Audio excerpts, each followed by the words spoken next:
आज से कई सालों पहले हमारे भारत के अंदर एक ऐसा राज्य था जो बाकी राज्यों से काफी शक्तिशाली था और उस राज्य का नाम था मगध। लेकिन गाइस वो जो मगध जो राज्य था उसका जो राजा था वह काफी क्रूर राजा था। वह लोगों के साथ काफी अत्याचार भी करता था और उनसे काफी सारा टैक्स भी वसूलता था। पूरी जनता उससे पूरी तरीके से पीड़ित हो चुकी थी। लेकिन गाइस उससे भी बड़ी परेशानी ये थी कि जो भारत के जो बाहर से जो आक्रमणकारी थे वह भारत की तरफ बढ़ते आ रहे थे। यानी कि जो सिकंदर की जो सेना थी वो भारत की तरफ उस वक्त तेजी से बढ़ती आ रही थी। लेकिन किस हम अच्छी बात ये थी कि उस वक्त भारत के अंदर आचार्य चाणक्य मौजूद थे।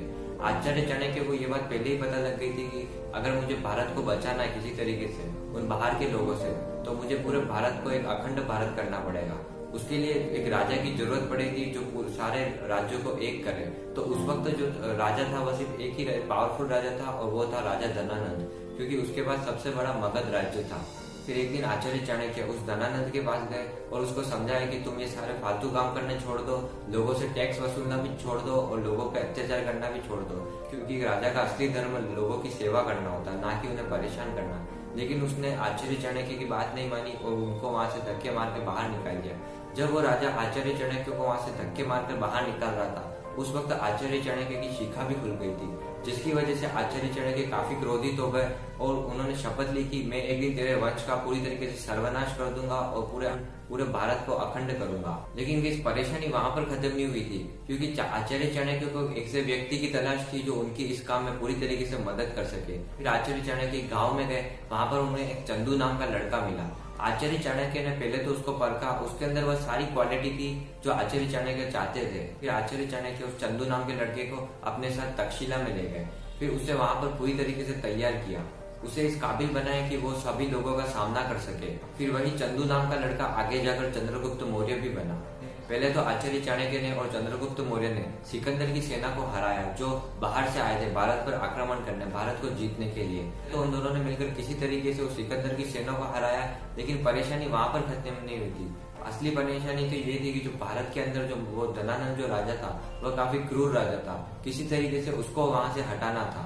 उन दोनों ने मिलकर पहले एक जबरदस्त योजना बनाई और कुछ अपनी पूरी एक सेना इकट्ठी की और धनानंद के राज्य पर हमला कर दिया।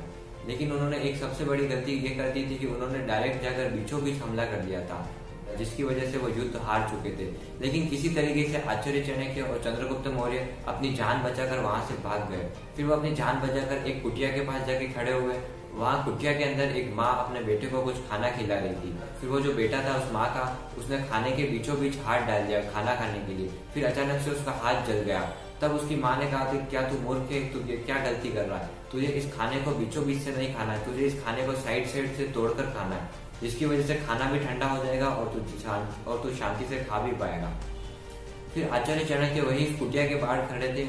उन्हें ये बात समझ में आ गई थी कि मैंने सबसे बड़ी गलती तो ये कर दी कि मैंने बीचों बीच डायरेक्ट मगध के हाथ डाल दिया। पहले तो मुझे इसे साइड से खत्म करना है, फिर बाद में मुझे इसे पूरी तरीके से इस पर अटैक करना है। फिर आचार्य चाणक्य उस कुटिया के अंदर गए और उस माँ के जाकर पैर छुए और आचार्य चाणक्य ने कहा कि तुमने यह सब कुछ मुझे बताकर मेरी आंखें खोल दी, अब मुझे समझ में आ गया है कि मुझे क्या करना है। पहले तो उन्होंने मगध के आसपास के जितने भी राज्य थे उन सभी राजाओं को अपने साथ ले लिया, कश्मीर के राजा को भी अपने साथ ले लिया और जो समुद्री लुटेरे थे उनको भी अपने साथ ले लिया। और आचार्य चाणक्य ने जो बाहर के जो यूनानी राजा थे जो भारत पर आक्रमण करने आते थे बार बार, उनको भी अपने साथ ले लिया।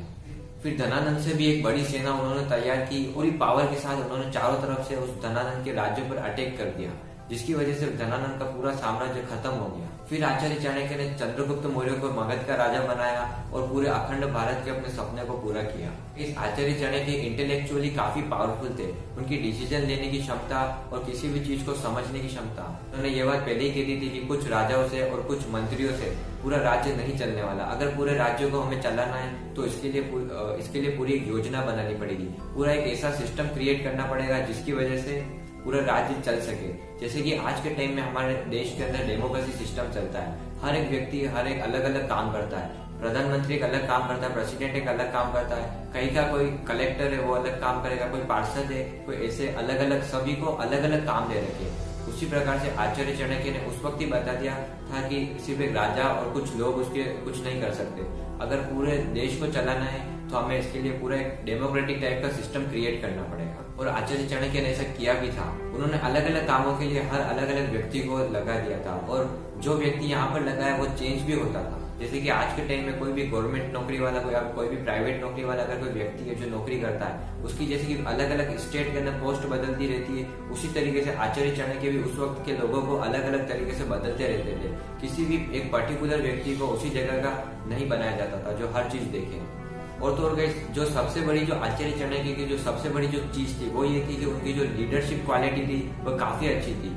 यहाँ तक कि आज भी बड़े बड़े बिजनेसमैन और बड़े बड़े एंटरप्रेन्योर और इंटरप्रेन्योर आज भी आचार्य चाणक्य की उन सारी नीतियों को अपनाते हैं और अपने बिजनेस को किसी तरीके से ग्रो करते हैं। इस आचार्य चाणक्य ने चंद्रगुप्त मौर्य की तो मदद की ही की, उनके साथ साथ उनका जो बेटा था बिंदुसार, उनके भी वो मंत्री रहे थे और उन्होंने उनकी भी मदद की थी। और बिंदुसार के बाद जो अशोक था, राजा चक्रवर्ती अशोक सम्राट, उनकी भी उन्होंने मदद की थी। और गाइस, आचार्य चाणक्य की सबसे बड़ी बात ये थी कि उनके अंदर घमंड और उनके अंदर लालचपन बिल्कुल नहीं था, क्योंकि आचार्य चाणक्य चाहते तो महल के अंदर भी रह सकते थे, लेकिन उन्होंने अपने लिए एक अलग सी गांव के अंदर कुटिया बना रखी थी, वो वहां उस कुटिया के अंदर रहते थे।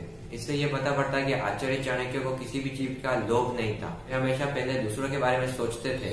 उनके लिए सबसे पहला राज्य था, उसकी प्रजा थी, फिर बाद में सब कुछ था। गाइस, आपको ये आचार्य चाणक्य की वीडियो कैसी लगी? अगर आपको ये वीडियो अच्छी लगी हो तो हमें कमेंट करके बताइए और हमारे चैनल को सब्सक्राइब और लाइक कर दीजिए।